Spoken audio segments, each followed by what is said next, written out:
So I'm going to take a moment now and introduce our guest speaker for the evening. This is Kathleen Nightingale. And I can't help but think of Florence Nightingale, the nurse, every time I see your name. I'm sorry. But Kathleen has an incredibly interesting topic to talk about tonight, and it's Alzheimer's. And I believe her husband, Dan, is here. Uh-huh. Where is he? He's hiding. Dan? You have to find him. Disappear? I wasn't one of the Yes, you did. I think it was Mike who did it. Oh, you're there. There you are. Okay. To being done, So I believe you've done a lot of the work and research that Kathleen's going to present. That's right. So we have a presenter and we have an expert, a second person of information about all sorts of things about Alzheimer's. And really fascinating because very few people have really studied it and shown results with this. And when I talked to Kathleen over the phone, she said that it's very, because I wanted her to like bring somebody up here, you can work with me, because I probably have Alzheimer's, right? So I wanted her to actually work with somebody to demonstrate the technique, but we really need, she needs to set it up and know a little bit more and to have an adequate subject to work with. So I felt, you know, she's not going to be able to do a formal hypnosis with anybody to demonstrate, but she'll go through in her presentation the types of things that they might be doing. So without any further ado, Kathleen, it's all yours. Thank you. How is everybody? Are we all awake this evening? More awake than I was. Here's a suggestion. You will love this presentation. I'll just cover a little bit tonight about who am I. Oops, did I move that off this? There we are. The work, how I got into this work in the first place. About Dr. Dan's study, and why you need to know more about working with this segment of the population. So let's get started. I should mention that I studied with Linda Bennett at SWIHA, and I understand Linda was here last month, and which was very interesting. I studied mind-body wellness, got my clinical certification through SWIHA. I actually had a business and finance background, but really wanted to help people in a much different way, and just love the whole thought of mind-body wellness. And I'm not exactly a great body worker, but I love working with the mind. And so that was several years ago that I attended SWIHA and studied mind-body wellness. And in about 2011, in about the spring, I think it was, I relocated to Prescott, getting out of that heat down here after 22 years. Stick a fork in me. I thought, well, it'd be nice to go to the Mile High City up there. So I opened an office and started thinking to myself, you know, there's a huge population of elderly people up here. There's a lot of retirees, you know, people who've moved over from California. It's not exactly a place where people go to work normally. It's usually where they go to retire. So I started thinking about how can I really help this group up here and really kind of target something that they may need. And part of that was, I don't know if you've ever heard of Highgate Senior Living. There's a lot of course, nursing homes and assisted living places in the state, with Arizona being one of the top states for elderly. And Highgate was saying, you know, we love doing holistic things with our patients here to help them relieve their anxiety, and we love to do things like aromatherapy and massage. And I went to the executive director over there and I said, have you ever thought about hypnotherapy? And as usual, you know, what's hypnotherapy, right? So, I got to wondering about that myself, and I started researching online, and every time I kept Googling it, searching for information, the study was coming up, and Dr. Daniel Nightingale's name kept popping up everywhere. It seems to be the person who really worked on this for years and had more knowledge than anyone else out there I could find. So I thought, I wonder if he's got any training going on. He was over in England. Is he coming to the U.S. at all? So I I sent him an email. And as he said, he was in his rounds at a nursing home. He was actually at one point managing over 800 nursing homes. And he was a dementia specialist and a consultant on how to improve the environment of nursing homes, how to improve the overall quality of life over there in the UK. Was all over England, Wales, Scotland, Northern Ireland. And about the same time that I contacted him, this woman named Maria Boylan, who was she had been a neuroscientist at UCLA. She'd been working with the chemicals that were developing the drugs for Alzheimer's and dementia, well, Alzheimer's specifically. And she had some adverse reaction to those drugs, those chemicals, I should say. And she was looking for ways to, how can I work with these people? How can we help them without drugs? You probably know there's Aricept and some others out there. Don't really usually help very much. In fact, there is a Dr. Gandhi who's from Mount Sinai in New York who did some research not long ago that showed that these drugs that are supposedly preventing these plaques and tangles that cause Alzheimer's disease or are part of Alzheimer's disease are probably actually killing the army that's fighting the disease. So it may actually be making it worse. But we love prescribing drugs in this country, right? And believing that that pill's going to fix everything. We all know here that it generally doesn't. So Mario was emailing him, I was emailing him, and he put us in touch with each other and was hoping we'd both just kind of go away. Just go away, I'm in England, leave me alone. And we put our heads together and we said, well, maybe we could bring him over here, or should we go over there? We ended up bringing him over here and did a training with him. So we got to pick his brain and learn his techniques and everything he had developed on working with dementia. So, and from there we developed the workshop on hypnotherapy for Alzheimer's and dementias. And we've been facilitating the workshop in the UK, Canada, the US, predominantly in the UK and Canada, actually. There seems to be more interest outside the country, surprisingly. But I think in other countries, the UK, what's interesting, of course, they have their national health care. What happens is because the government has to spend so much money on, they have to pay for medication, they start going, well, what alternative ways can we help people and work with people without having to spend a bunch of money on medication? So in some ways, that's a good thing. If somebody has irritable bowel syndrome, the doctor will prescribe hypnotherapy. So a lot of times, hypnotherapy is used as a first-line treatment before drugs. So that's why, it's just often used over there, and there's a lot of interest in it over there and training that we've done. We facilitated a workshop in London back in May, and then we developed a distance learning program. So through the distance learning program, we now have dementia therapy specialists in England, Scotland, Wales, Ireland, Canada, China, Australia, Italy, the Netherlands, South Africa, and the US. So it's growing. We get contacted by people from all over the world saying, we're interested in this training. So prior to this study that Dr. Dan worked on, in the UK, the National Service Framework for Older People through the Department of Health presented 8 standards of health care provision, including person-centered care.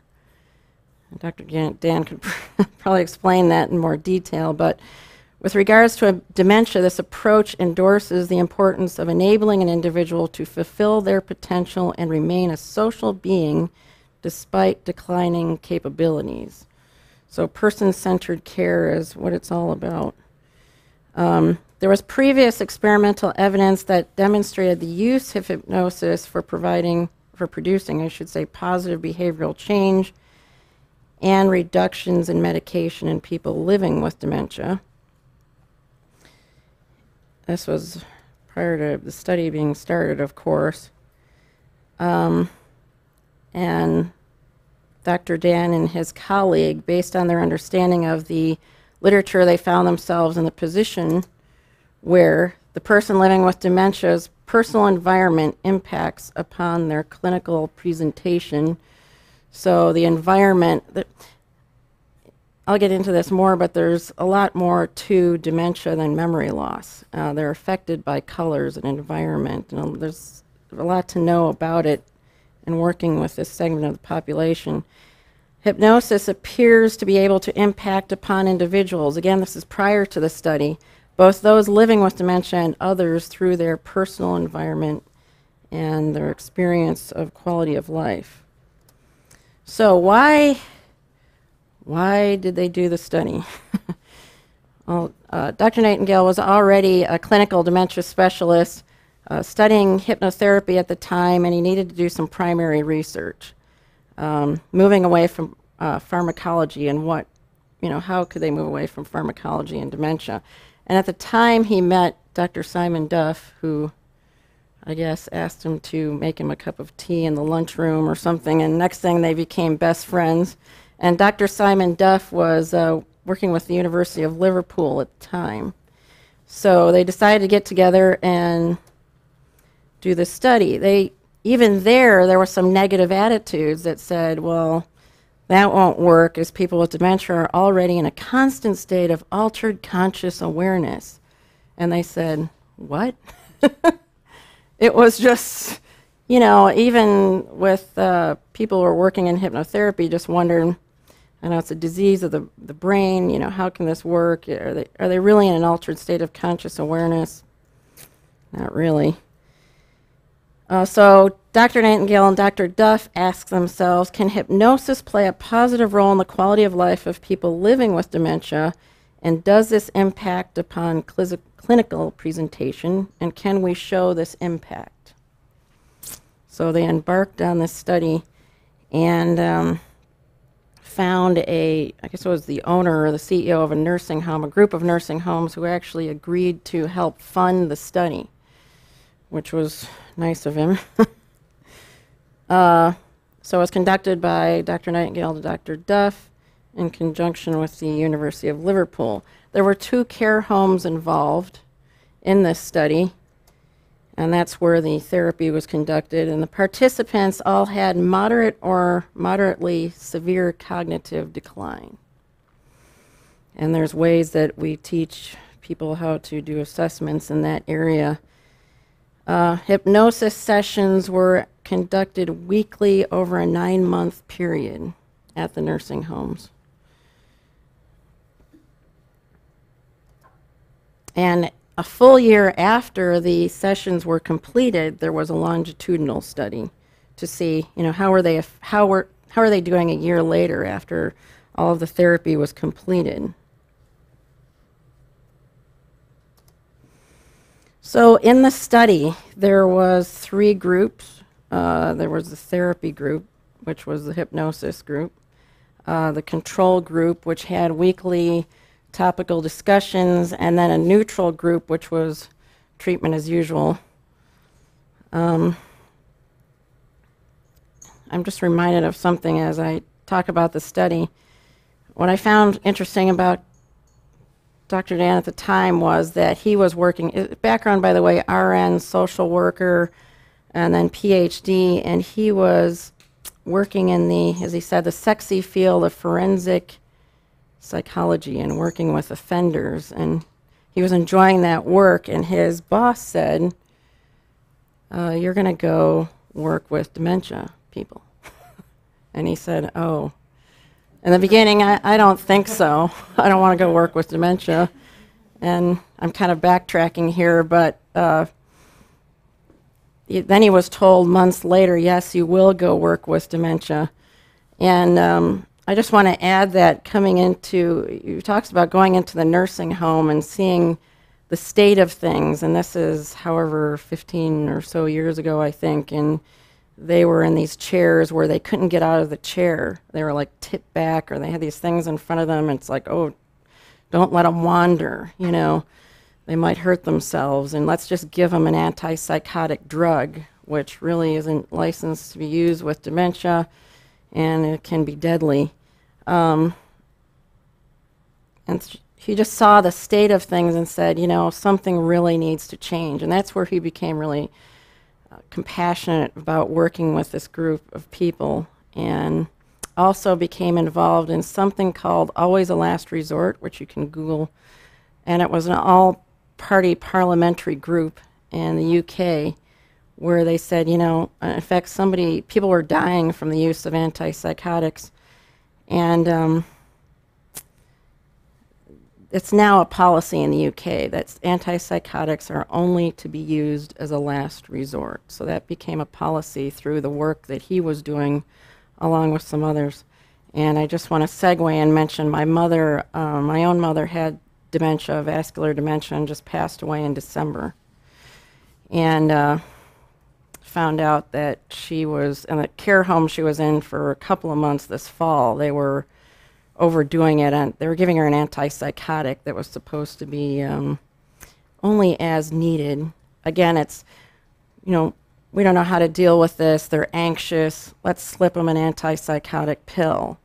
Come to find out, she had a urinary tract infection, which was exacerbating her behavior, making her even more anxious. But instead of realizing what the problem was, let's just give another pill, which I think actually, ironically, may have contributed to her death. So, yeah.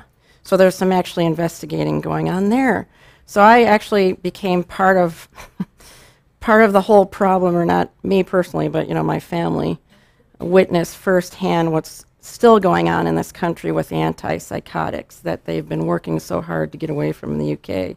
I think here in this country, for something like every penny spent on, or dollar spent on cancer, there's a penny spent on dementia and Alzheimer's. So definitely a neglected area that we need to work on.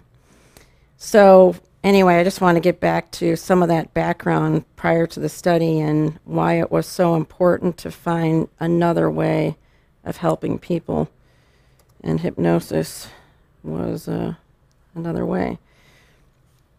In the study, they looked at 7 measures, or 7 areas of quality of life: concentration, relaxation, motivation, activities of daily living, immediate memory, for significant events, which is long-term, and socialization. And it was measured weekly over 9 months, and then, of course, 12 months later after therapy was completed. So I'll show you some interesting graphs here. You'll see the hypnosis group at the top. The discussion group is here. Treatment as usual down here. So, and at 9 months, that's where the therapy stopped. So they came back into the longitudinal study a year later, and there was still improvement in the hypnosis group in the area of concentration a year later.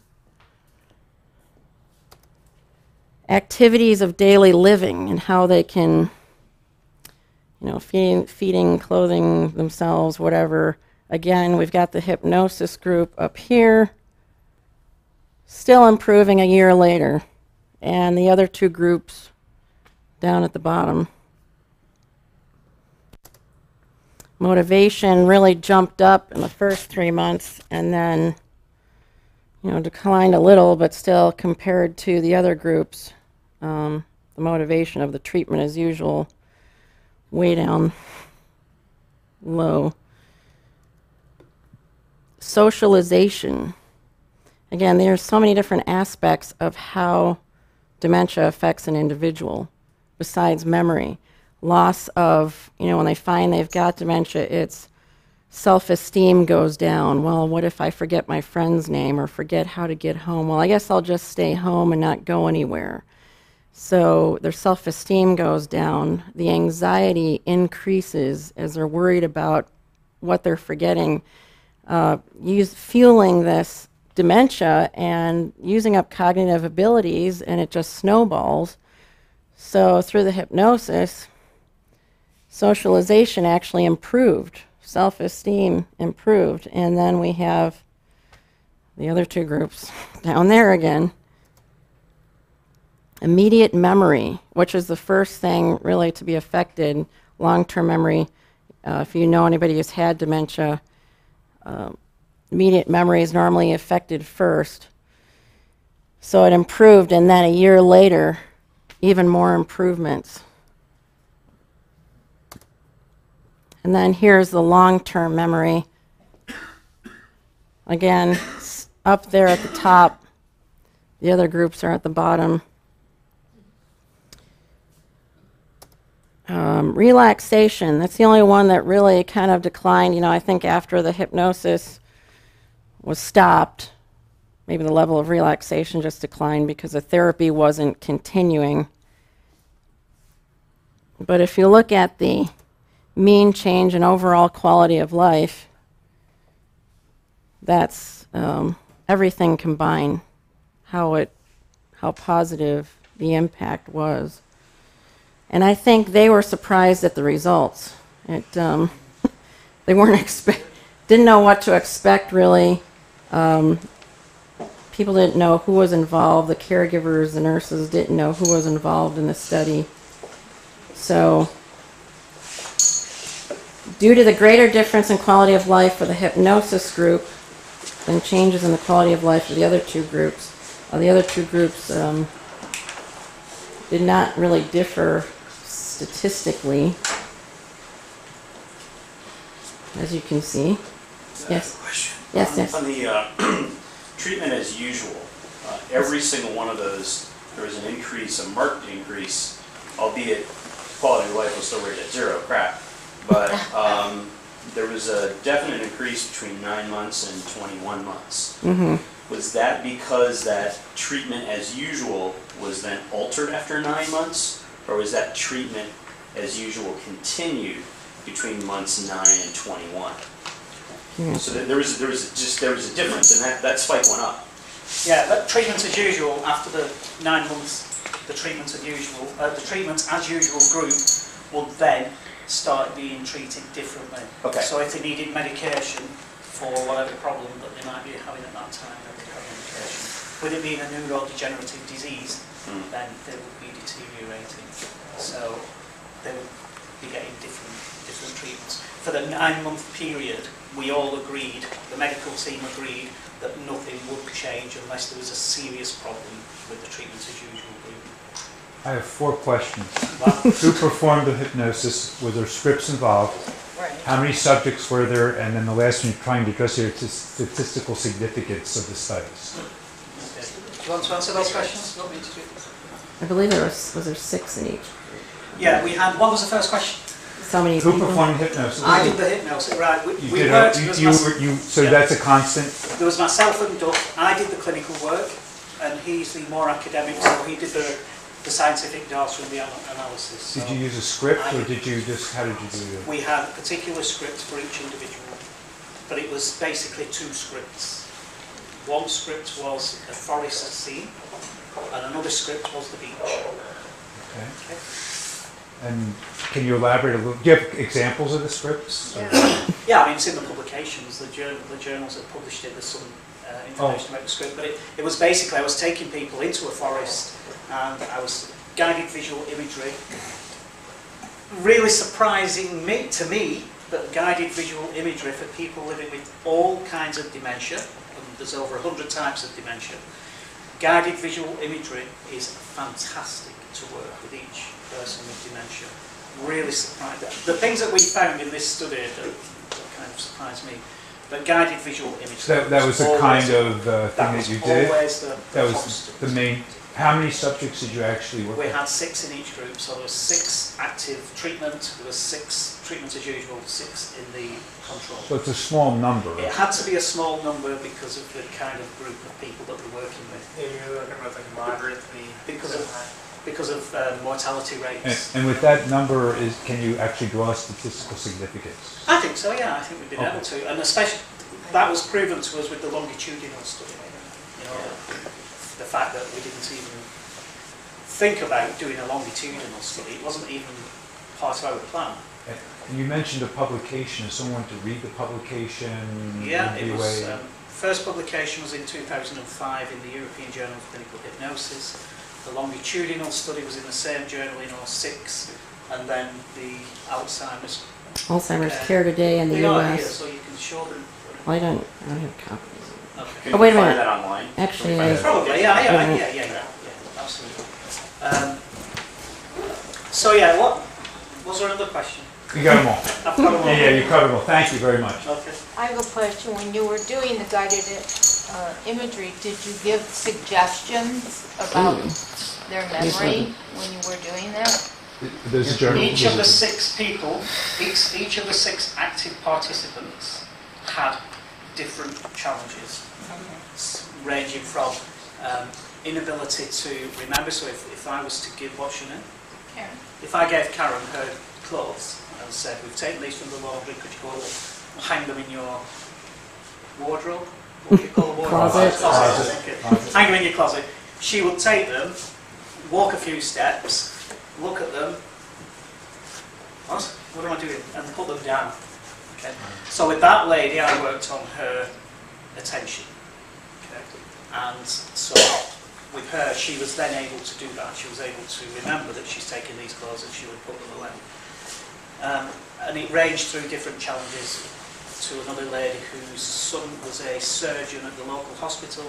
He used to come to see her 3 or 4 times a week, and every time she was concerned that he was going to be killed in a road traffic accident on his way to the home.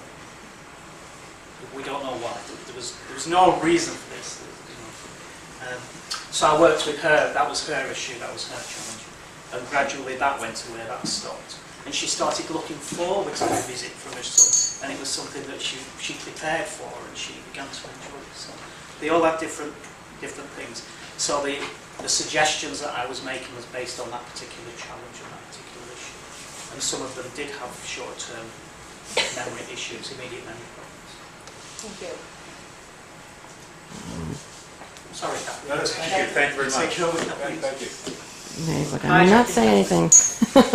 In the longitudinal study, the hypnotic group were showing higher levels of quality of life at this time point, and the other groups did not differ statistically.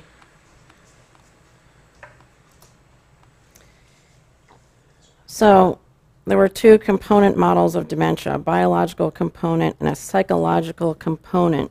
Psychological component is anxiety and depression brought on by an awareness of changes in skills leading to ruminative thinking, as I was mentioning, getting depressed, getting anxious, which requires cognitive resources which are limited, and as such fewer are left for other kinds of cognitive work, such as attention, remembering, and socialization.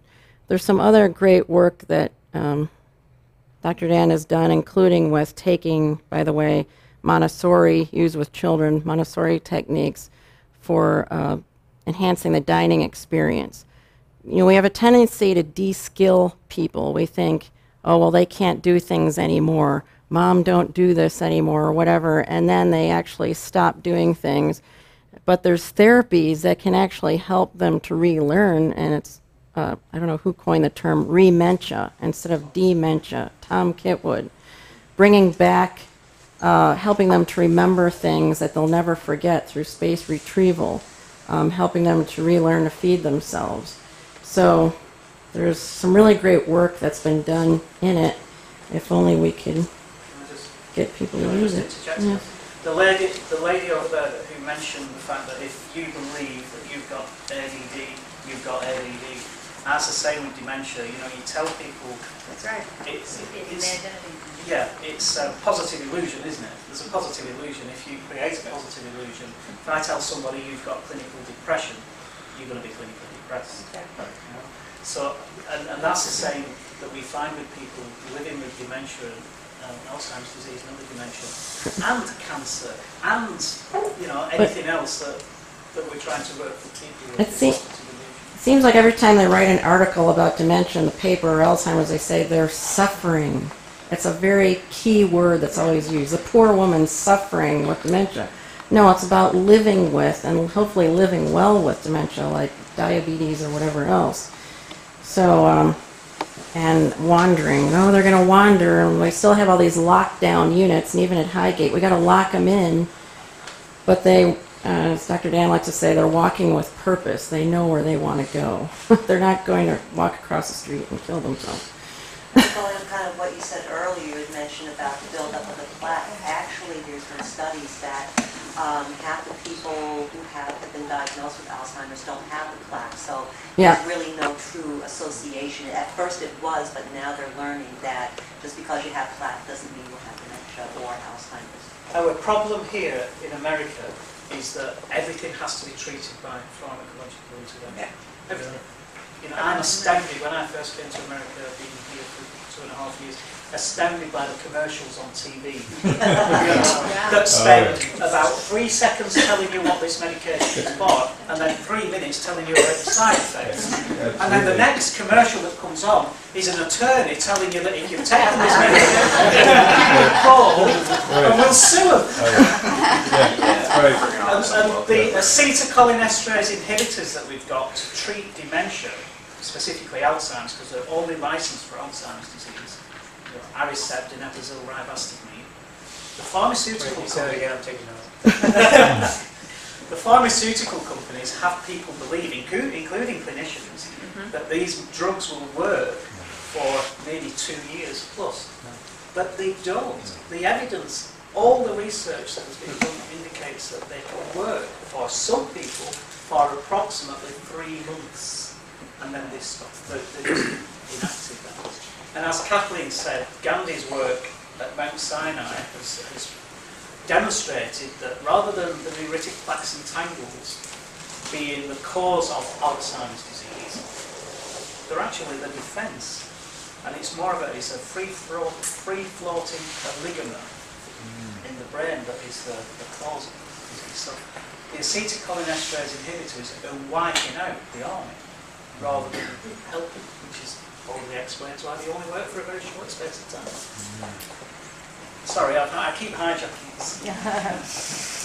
Go ahead. You take a couple questions. I've had quite a few instances of people I know who've been diagnosed dementia. Almost everyone, my wife spent a lot of time in the group homes, almost everybody in there was on antipsychotic medications. They were sitting like zombies. Yeah.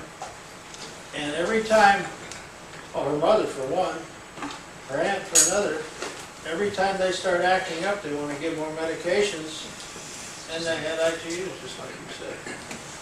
Right. So, I mean, it's just the doctors don't look at it. Right. Just write the script. We've got a different kind of training. That's here, the training is totally different than the UK. You know, over in England, your first month as a medical student, you spend working on the wards as a care assistant. You're making beds, you're changing patients, you're learning the fundamental principles of connecting with a human being. The doctors here have said to me that their training, I don't know if there's any medics in the room, medical training is totally different. And more based on pharmacology. It's like, okay, what is wrong with you? This is the right drug for you. We're very solution oriented. Yeah. And as Kathleen said, the NHS system in England teaches us to, now anyway, is kind of think outside the box. And IBS, hypnotherapy. Manchester General Hospital is the first hospital in the UK to open a specific unit to treat IBS with hypnotherapy. And Kathleen referred to that. Do you have to have certain certification to do that? Do you have to have certain certification to take care of the idea to get you go through the training program to become a clinical hypnotherapist, absolutely. Yeah. With depression, you know, our first line treatment for depression is a course of cognitive behaviour therapy and a prescription, some vouchers to go to the gym. Not an antidepressant. So anyway, getting back to the study, by allowing individuals to relax and reduce rumination through hypnosis, resources are freed, allowing for improved functioning, and this appears to act to maintain itself, or individuals who have learned self-hypnosis, relaxation, and they believe that the data supported the value of a person-centered approach to dementia care. So I'd like to talk a little bit about the importance of working with dementia. In the U.S., the Alzheimer's Association says there's at least 5.4 million people that are living with Alzheimer's disease. And there's probably, could be 3 times that amount. Many cases go undiagnosed. People don't go to the doctor. They maybe oftentimes they're in denial or don't want to know. Every 67 seconds, someone in the U.S. develops Alzheimer's disease. And there are many other types of dementias, and as you said, there's over 100 types. So Alzheimer's is generally it's considered number 1. Then there's vascular dementia, which is a lifestyle disease, TIAs, vascular caused. And third generally is Lewy body dementia, which is caused by the Lewy bodies in the brain. And they're saying that apparently Robin Williams had Lewy body dementia. No, that could be a different, I don't know which one. So there's different effects because like Lewy body can cause hallucinations. There's some types of dementia that cause a loss of inhibitions, and so that's why we teach it, because there's things to know about different types and how they affect people. It's not just old people.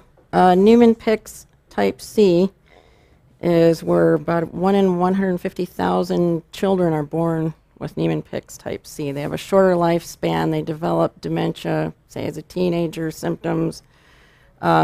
So they're out there as well.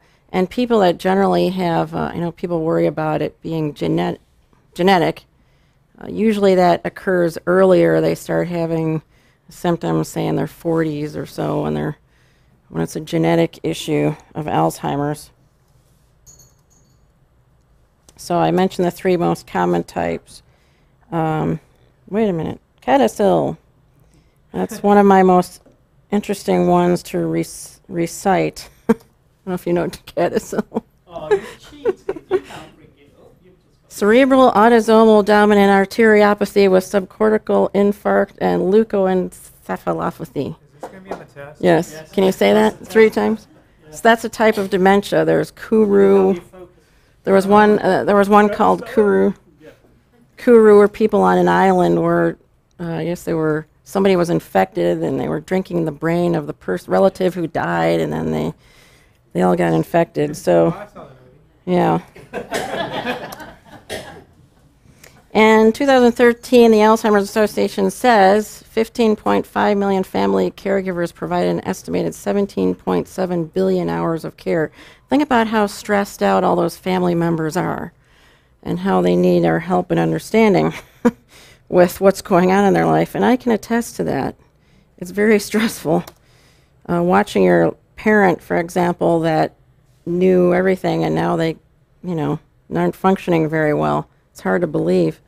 The stress alone can be overwhelming, and we know how that affects the body as well. Question. So do you tell them,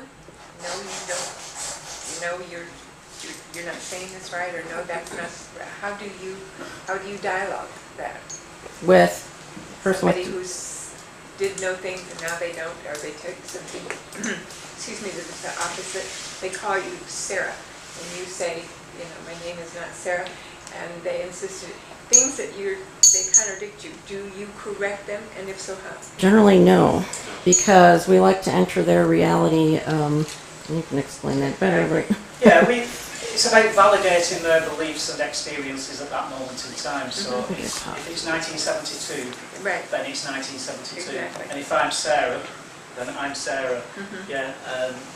What we do try to do with people who have got immediate memory loss and who can't remember my name, if you use something called spaced retrieval, which is a technique developed by Dr. Cameron Camp in America as part of the Montessori type principle, you get the person to remember your name for 12 minutes, or whatever it is you want them to remember, then it's lodged in the long term, so they will retain that information after 12 minutes.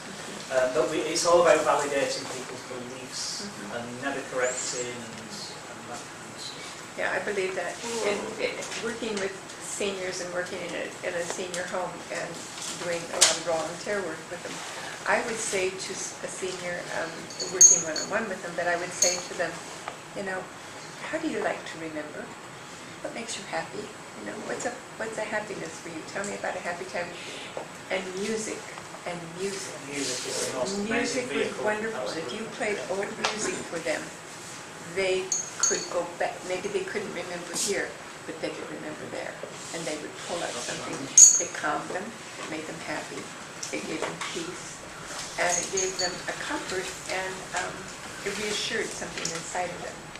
MARTIS, he developed MARTIS therapy, which stands for Music and Reminiscence Therapy Incorporating Storytelling. It's acronyms, man. I'm not going to fail this test so hard. It'll help you focus, don't it? I think the really important thing is dementia robs you of your personhood. And every single person in this room is known by a role. Mum, dad, grandma, husband, wife, lover. That one weird kid. That one weird guy with the purple hair. And doctor, nurse, social worker, whatever we are. We have this role that we live through our lives with. Dementia takes it away from you, or tries to. And so the people that are caring for you on the whole, professional carers, help take that away from you by de-skilling you even more and more. So examples of people I've worked with in the past is like a retired GP who had dementia. He was living in a nursing home, and he kept going into people's bedrooms and touching people. Okay? Touching. And this was obviously a bit of a problem, a bit of an issue. So what we did was we got a little table and set it up for him with some very old prescription pads and a stethoscope. And he sat there, day in, day out, writing, and got some old medical notes and stuff, just writing prescriptions. And he got his identity back. He was once again Dr. Frank, you know, he was no longer this guy with no purpose. This guy with no purpose. And I think that's one of the key things to supporting people to live well with dementia, is to ensure that they still have a purpose and a role in life. So giving people back a role is so key to the quality of life. Okay. My screen looks a little different now. I don't know why. So understanding the more common types of dementia and how they impact the individual is an important thing to know. Do you understand what they're going through? Again, it's not just memory loss. It affects them in so many other ways. Do you understand what their family is experiencing? Know the various ways in which dementia impacts the person and their perception. When we teach the class, we have something that's put around the face, and people are amazed at how little they can see what's going on, because it's kind of generally how an older person, this is through research, perceives the world. It can be difficult to just look around and walk around.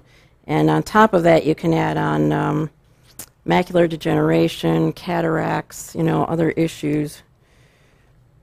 Also, how do you properly assess them, where they're at, their level of cognitive decline, where they are in the process of the disease, and how to work with them, the things that can present during sessions, and how to most effectively work with them based on their cognitive abilities or issues.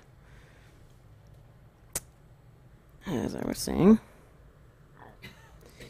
So we know that hypnosis improves quality of life for dementia clients. It's important to be able to emphasize and effectively work with them to achieve positive results for the client and their families. I always like to think if a person has cancer, you probably wouldn't want to go to a pediatrician. This is a picture of Ole Olson. I don't know how well you can see it. He had tears in his eyes. He's living with Alzheimer's disease, and we had him come and speak at our International Dementia Conference that we had in November of 2013. and he just talked about, he and his wife spoke about the challenges that they live with Alzheimer. They call him their permanent unwanted guest. So that's what they call them, Alzheimer. So you can really make a difference helping these people through this work. And we are dementiatherapyspecialists.com. I brought with us today, I have 3 of our distance learning courses. Our distance learning course contains, for those who may be interested, a CD with our workbook, assessment forms, a copy of the study from Alzheimer's Care Today. There's 5 DVDs. One of them contains a session from one of the actual sessions from the hypnosis study with an interesting patient who couldn't remember Dr. Dan's name at first and then was showing up the door going, "Hi, Dr. Dan, you're here." So it was interesting to hear about the changes that he experienced. And then there's 4 DVDs that contain an actual workshop that we did a little while ago, I guess it was. But anyway, anything else I should mention? Our course contains a 1-year, what we call DTS membership, which has, you actually are put on our website, on our Find a Therapist page. We have a couple of websites, actually. When you're finished with the course, you have a session with Dr. Dan over what you learned, any questions, and also for the next year, you can pick his brain whenever you need to. You can call him up and say, "I'm trying to work with this client and I'm having these issues, and what do you suggest?" So that's also another good thing to learn how to work with specific issues. So, if you're interested. I guess nobody's going to ask. Somebody might ask the question, but I'll be. Why does hypnotherapy work? That's what I was about to ask. I knew it. I knew. I was focused on the question. Yeah. And there are 2 theories. I have a clinical theory, and Duff has his psychological theory, which Kathleen did allude to, about when I've got dementia and I'm beginning to lose the ability to focus and concentrate and really trying to hold on to something, I'm worrying all the time that I'm going to forget this and I'm forgetting that and I can't remember, and the fear and the anxiety builds up and you're screwed, basically. So taking somebody into a deep-seated hypnotic state obviously frees all that up, and you're not worrying while you're in that state, and you're able to access the subconscious mind to make some suggestions and stuff, which you can't do with an antipsychotic drug. The second theory, which is one of mine that I'm kind of trying to work on further, is that acetylcholine is the chemical that is deficient in the brains of people with Alzheimer's disease. It's one of the main chemicals that's deficient that helps with memory. When you go to sleep at night time and you hit REM sleep, your brain gets a massive shot of acetylcholine. People with dementia, and certainly with Alzheimer's disease, when their kind of reticular activating system is dysfunctional, their sleep pattern is completely screwed, they're not sleeping as we would like people to sleep. Yeah? So the brain is probably not getting that acetylcholine that it requires. So one of my things is maybe when we are getting people into that state of REM sleep that maybe they're not achieving, or they may be achieving intermittently, then they're getting their acetylcholine shot. And it could explain why we had such good results longitudinal. The longitudinal study, 12 months post-treatment, because they were taught self-hypnosis. The team were taught how to use relaxation techniques with the guys. So if that was continued over that period of time, maybe they were still getting their acetylcholine release that they're not getting when they're trying to sleep and don't actually get to REM sleep. So that's the 2 theories. The acetylcholine one is one at the moment that we can only test via lumbar puncture, which we can't be doing that when people are in hypnosis because they wouldn't like it. But that's something that I would like to explore further to see, whether or not there is changes in the acetylcholine. And there's a guy over in Sheffield University who's working with MRI scans to try and work out chemicals and acetylcholines and things without having to be so invasive. So hopefully, at some point that will come to fruition and we'll be able to find out one way or another. So are you saying that our body stores the acetylcholine and then it's being released when they're in this state of relaxation? It's a possibility that it is still, it's just not being produced because you're not in the state where you need to be to produce it. So what's the...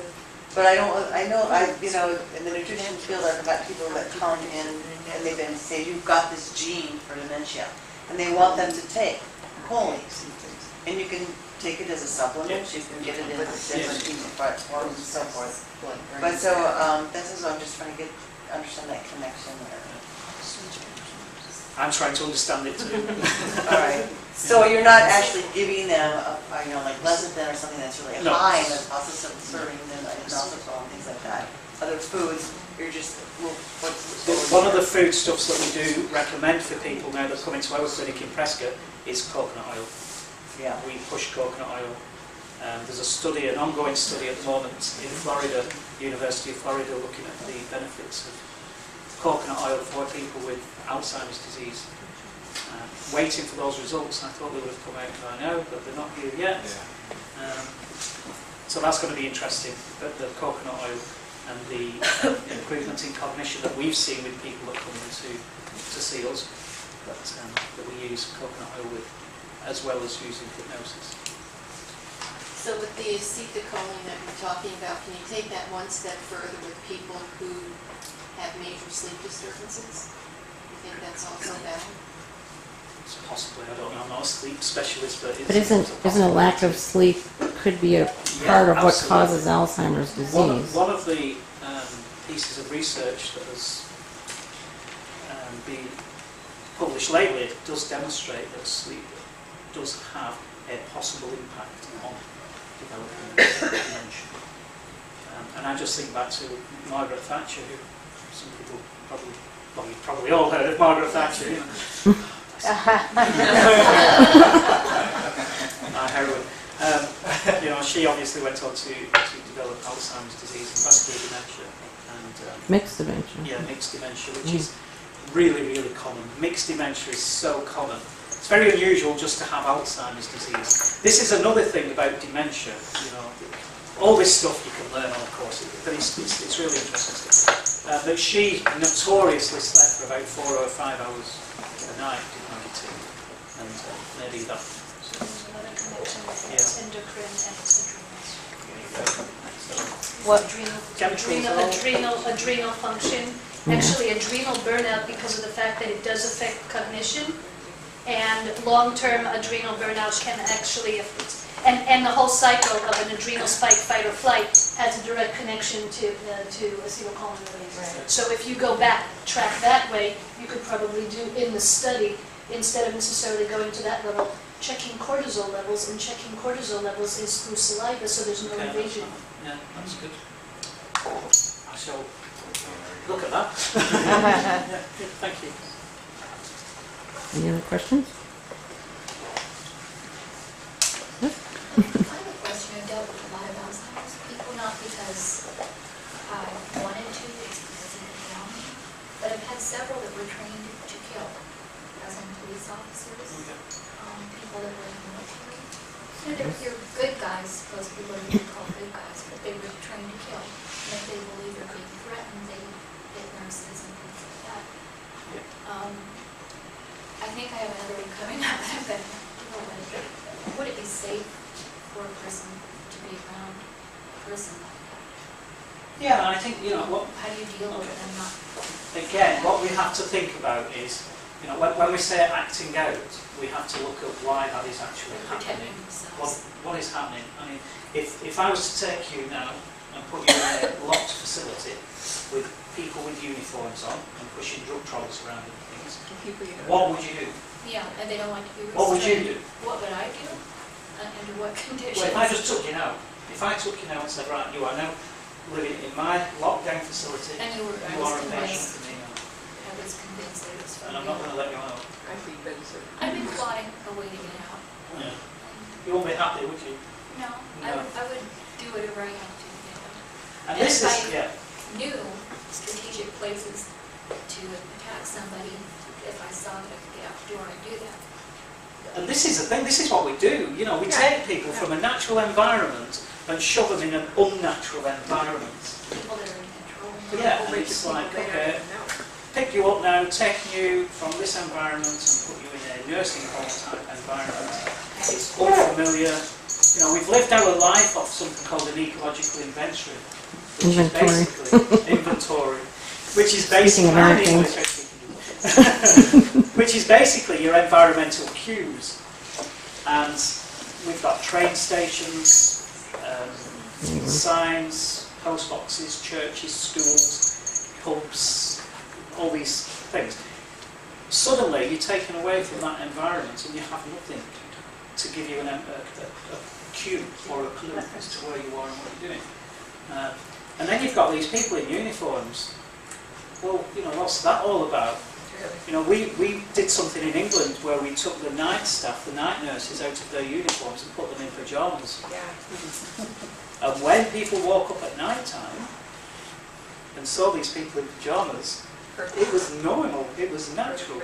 Whereas the other group were waking up and the nurses were there in uniform, and this was not normal, this was freaking me out, this is making me anxious and scared and frightened. So I may then act out. So a lot of the behaviours that we see, the behaviours that are challenging, are there because we put them there, we create them. It's our fault.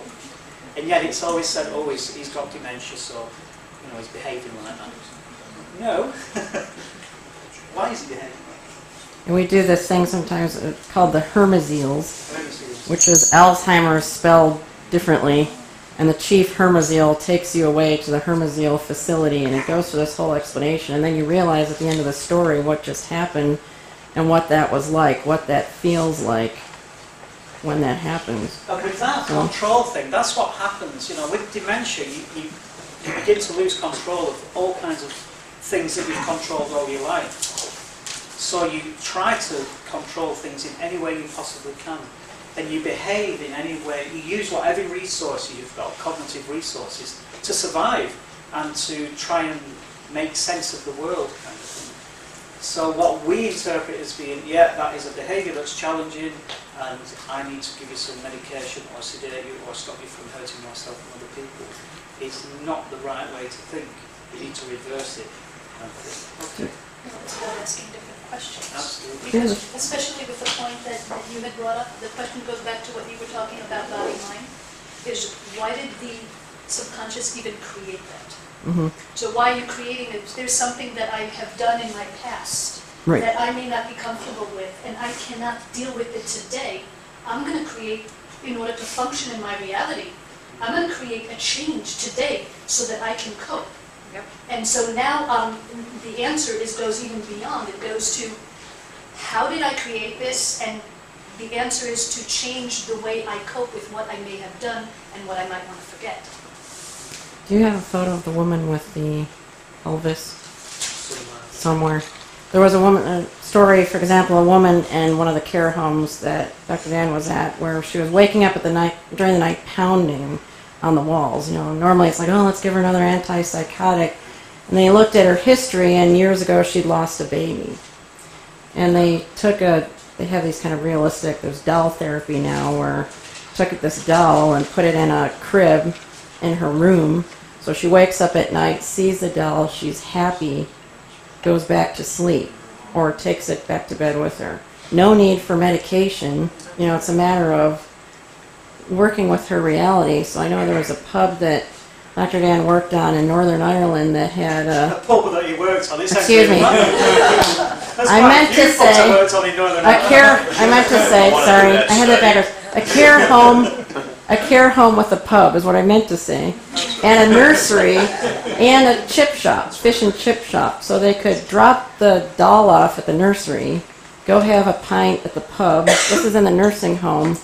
And go to the chip shop and have their traditional fish and chips. And maybe remember to pick up the doll afterwards before they go back to their room. That's it, I'm sending my grandma. So, well, Holland, yeah, I'm going to say in the Netherlands.